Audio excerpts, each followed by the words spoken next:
Bonjour à tous et bienvenue. Si vous êtes nouveau sur la chaîne, abonnez-vous et laissez savoir donc ce que vous pensez donc à la fin de la vidéo.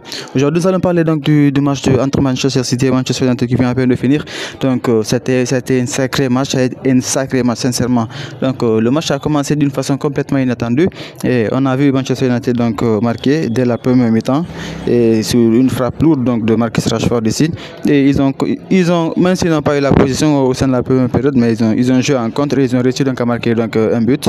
Et à la mi-temps, donc Manchester United menait donc un but à 0 contre toute attente. C'était extraordinaire. Ça a surpris tous les fans qui étaient là-bas et tous les spectateurs donc, qui regardaient le match. Parce qu'on s'attendait à ce que donc, Manchester City donc, atomise ici le Manchester United dès le début du match, mais finalement, ça n'a pas été trop le cas. Et voilà, ils ont créé une surprise donc, au cours de la première période.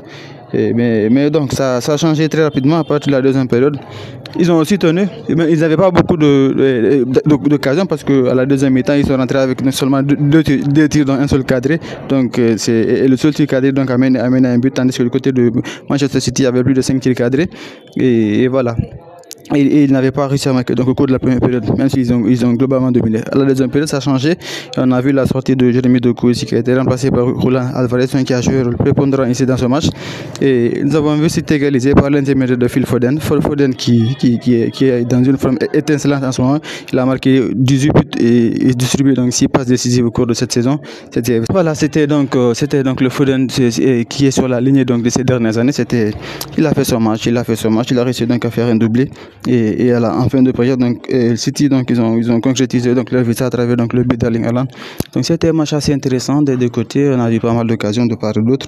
Et finalement donc la logique a été respectée, même si à la première mi-temps donc tout le monde a été surpris donc par le but donc de Manchester United et la façon dont ils ont joué, ils ont défendu à l'image de Chelsea qui était venu sur l'Etihad Stadium et qui a réussi à prendre un match nul. Moi c'est que le match là pouvait se terminer cette façon-là, mais malheureusement non.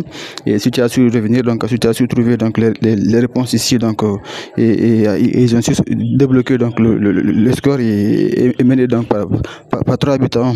Donc le troisième but il a été marqué par Erling Haaland donc à la fin du temps réglementaire dans les temps additionnels. Donc il a réussi donc à marquer parce qu'en Premier League ça faisait pas mal de matchs maintenant qu'il n'avait pas encore marqué. Donc il était ici sur un quintuplé donc face à Luton ici donc en FA Cup. Donc voilà, il est revenu, il a marqué donc il a plus de rythme, donc là ce sera assez intéressant donc à voir. Donc le Manchester City cette saison, ils ont respecté donc la logique, ils sont donc deuxième de Premier League ici à un point de Liverpool qui est toujours en tête de la Premier League. Et voilà, ce sera une fin de saison qui sera assez intéressante donc à voir.